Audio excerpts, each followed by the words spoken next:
La radio des Français dans le monde. Le podcast. Mon invitée, Rita, a connu des expériences à travers le monde, des expériences qui l'ont enrichie sur un point de vue humain, culturel, linguistique. Tout se passait très bien et puis un jour, il y a eu un petit accroc. Et comme sur la radio des Français dans le monde, on veut partager les expériences, les bonnes comme les mauvaises. Rita a accepté de témoigner sur cette antenne. Rita, bonjour.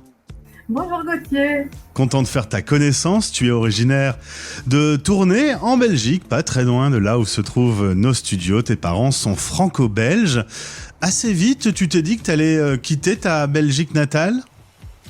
Oui, c'est vrai que dans le plat pays, je m'ennuyais peut-être un petit peu et puis j'avais une immense soif de connaître le monde et d'aller au contact des autres cultures.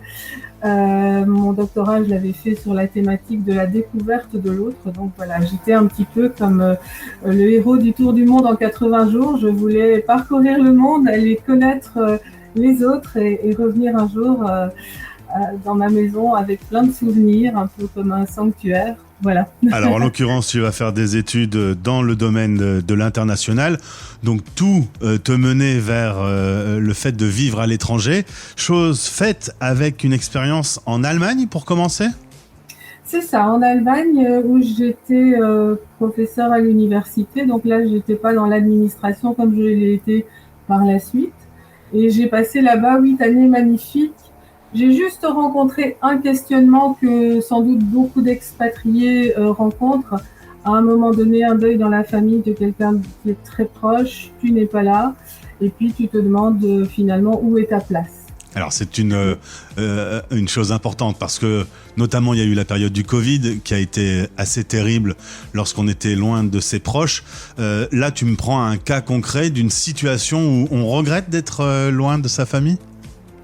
Alors, je ne sais pas si j'ai regretté d'être loin parce que l'Allemagne, c'est pas si loin que ça de chez nous. En revanche, j'ai regretté de ne pas être là à l'instant où j'aurais dû être là.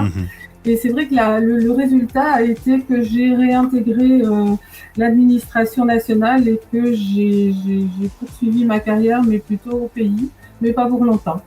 Alors tu as travaillé donc en effet dans la diplomatie européenne, une bonne expérience qui restait quand même un peu dans le périmètre de l'international.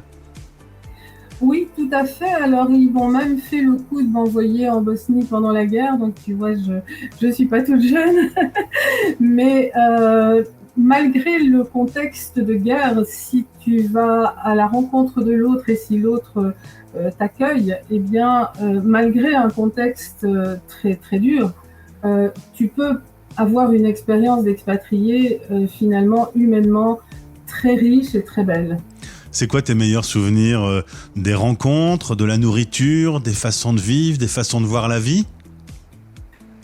Je pense que les meilleures rencontres étaient plutôt intellectuelles et je suis une cinglée des langues, alors j'adore apprendre la langue des autres, je les collectionne et c'était plutôt, oui, au niveau culturel et intellectuel. C'est vrai que les Allemands, par exemple, m'ont conduit dans un restaurant où ils m'ont fait manger et ils m'ont dit on va voir comment vous acceptez l'autre dans votre assiette. Ah ouais, c'est drôle ça. Et je me suis régalée, donc voilà, la vitre était brisée. Mais c'est vrai que beaucoup d'expatriés autour de moi s'intéressent aussi à la dimension culinaire, etc.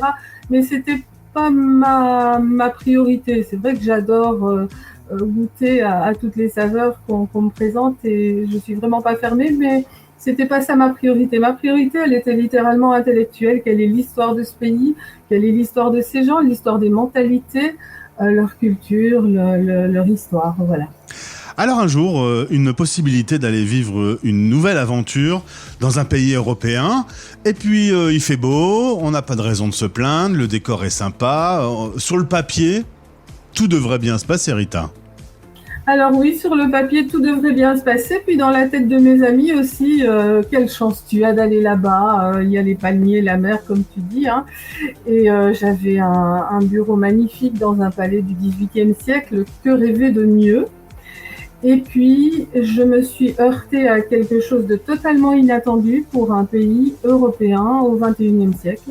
Je me suis heurtée au racisme. Alors, du racisme, une sorte de je suis pas à ma place, pas au bon moment, de la perte de poids, un peu de tristesse et un mal-être qui a commencé à durer dans le temps.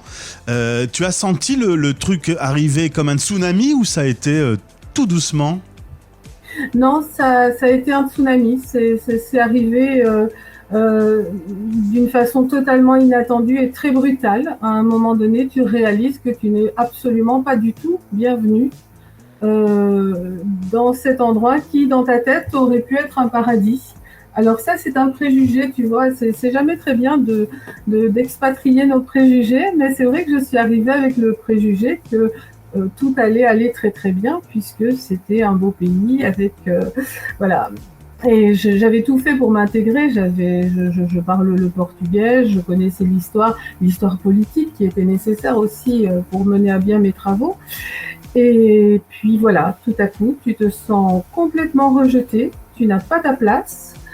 Et le problème, c'est que tu ne peux rien adapter parce qu'on te rejette juste parce que tu n'es pas né dans le pays et que tu n'as pas la nationalité de ce pays. Et tu as appelé ça le syndrome de l'expat. Alors, c'est pas moi qui ai appelé ça le syndrome de l'expatrié, c'est plutôt les psychologues qui se sont spécialisés dans la discipline. Effectivement, c'est un syndrome où le questionnement n'est plus est-ce que je suis à ma place, mais plutôt comment je vais faire pour rentrer. Et parfois, quand tu rentres, tu ne sais plus non plus si tu as la bonne place. Toute ton identité est remise en question. J'ai été rejetée parce que j'étais juste moi, avec ma dimension nationale, avec mes racines. J'ai été rejetée pour ça. Alors, et c'est quelque chose qui n'entrait pas dans mes schémas mentaux. On me dit souvent que le retour en France peut être très difficile, que c'est une véritable expatriation, parce que chacun continue sa vie. Toi, tu reviens, les gens s'intéressent pas spécifiquement à tes propres soucis. C'était dur en expatriation, au bout de 6 mois, tu rentres, et c'est toujours dur lorsque t'es rentré, t'es revenu chez toi. Eh bien non, ça n'a pas été dur quand je suis rentrée chez moi, au contraire. Ça m'a, peut-être que ça a pris quelques mois, je ne sais plus très bien, mais ça m'a confortée dans la satisfaction d'être qui je suis, dans la satisfaction de retrouver mes racines, mon pays, dans la satisfaction de retrouver par exemple les saisons, de retrouver la neige, et même si on n'a pas beaucoup chez nous, c'était un ensemble de petites satisfactions qui m'ont permis de me réenraciner. Et j'ai remarqué ça aussi chez des collègues diplomates, notamment quelqu'un que j'ai beaucoup aimé qui malheureusement est décédé, qui était ministre plénipotentiaire pour la France, donc ambassadeur, qui lui aussi avait besoin de retrouver après des postes à l'étranger dans des destinations magnifiques, qui avait besoin de retrouver son Paris natal et ses racines. Ben moi, ça a été pareil. Et puis, je suis rentrée chez moi, très contente de l'être. J'ai eu toute une vie de mouvement et maintenant, je suis ravie de découvrir le télétravail. Voilà, qui est une façon un peu mixte de travailler à l'international sans forcément se déraciner. Tout à fait. Petite chose dans ta famille, ta sœur, elle est expat depuis 20 ans à Londres. Elle n'a jamais connu la même chose? Vous en avez parlé de ce syndrome de l'expat? Alors ma sœur, oui, on en a parlé. Ma sœur, elle est restée tout le temps à Londres. Donc elle a quitté la France, le nord de la France, pour aller en Angleterre. Et elle y est restée tout le temps, mais elle a quand même fait une tentative de se réenraciner en France et ça n'a pas fonctionné. On a une autre sœur qui, elle, n'a jamais quitté la région lilloise. On a un frère qui, lui, est parti s'expatrier en Suisse. Et quand ma sœur londonienne a tenté de se réenraciner, ça n'a pas très bien fonctionné, à tel point qu'elle est repartie là-bas et qu'elle compte y terminer sa vie, où elle est finalement très heureuse. Ma toute dernière question, à quel moment tu penses il faut se tourner vers un spécialiste, un médecin, quelqu'un qui peut t'accompagner quand on commence à ressentir ce que tu as ressenti en expatriation? Est-ce que tu aurais dû plus vite te tourner vers quelqu'un? Est-ce que c'est essentiel? Alors oui, je pense que c'est essentiel et j'avais beaucoup de collègues expatriés qui n'étaient pas contents de leur vie non plus. Et dans Lisbonne, c'est une capitale européenne, j'ai immédiatement eu le réflexe de me tourner vers un psy. Alors, j'ai pas trouvé de psychologue. Le seul que j'ai fini par trouver, c'est un Suisse francophone expatrié lui-même. Alors oui, je pense que c'est important quand on commence à sentir un mal-être, une tristesse, surtout si on est complètement prisonnier. On est prisonnier d'un contrat, on a des engagements, on ne peut pas claquer la porte et s'en aller du jour au lendemain. Donc oui, c'est important si on ressent un mal-être de consulter pourvu qu'on trouve quelqu'un. Et ça n'a pas été mon cas à Lisbonne. La seule personne que j'ai trouvée, c'était un Suisse francophone. Donc, pas du tout quelqu'un du pays qui aurait pu m'aider à relativiser, par exemple, l'attitude des gens que je ne comprenais pas. Mais en effet, on peut toujours se tourner, même à distance, puisqu'on peut faire de la visio dans ce genre de situation. En tout cas, il ne faut pas rester tout seul, il ne faut pas s'isoler. Ça, c'est sûr et certain.